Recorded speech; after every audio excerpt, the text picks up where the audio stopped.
Well, I was playing the piano when I was a little boy in my house. We had a piano and it was out of tune. Oh, like 5 or something. 5 years old? Yeah.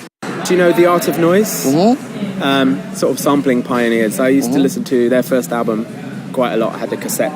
And also, other sort of non-electronic things really, like Joni Mitchell and Nick Kershaw, 80s kind of pop guy. Just all various sort of eclectic, sort of melodic artists. I really like sort of nice production and I really like nice music as well.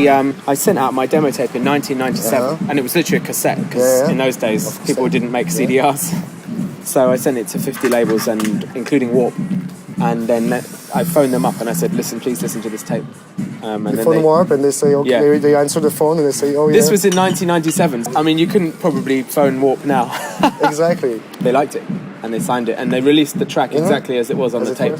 No, they didn't touch it. Didn't have to change it. Because that was always important. Just give it a master, like pretty much. At your house, and you just like master it. And yeah, pretty much. I mean, that was always important to me that song was. Because it's like a 13-minute song. I think, or 12 minutes or something. It's very long anyway. Like a few labels were like, oh, we like this bit, or this bit's quite good. Can't you just loop it? And I was like, but then that would be less interesting. Could you edit it a little bit? Yeah. I was like, well, I could loop it, but it's less interesting. So Warp were the only ones who were just like, yeah, cool. But unfortunately, they only wanted to do one single. I think my dad wanted me to go to university. So he was always like, he went to Cambridge, right? Okay. Which is like a sort of high achievers university in England.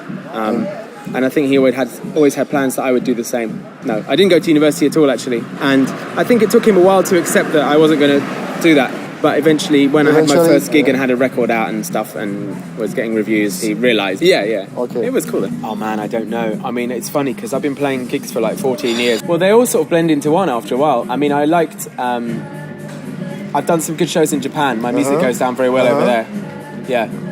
That's always good. People are at the wrong gig and you're playing and it's just like they're not expecting that music. No, they want to hear like the Black Eyed Peas or something. Or they think I'm DJing. Where was that? Oh, I don't know. Once or twice that's happened. I can't remember. I black it out of my mind. You don't know where? Okay. No. I don't know. Maybe train to be a chef or something. Okay. I like to cook. You like to cook? Yeah. Unless you're amazing, give up.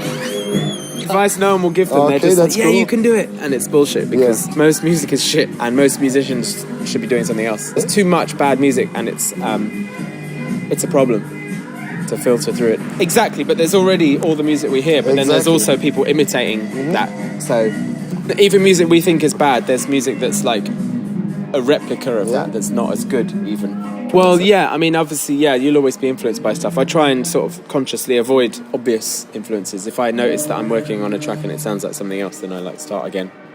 But many people are just really lazy when they make music, you know, and it's just cliche. It's a shame. They're very different worlds. Yeah. You know, it's always tricky.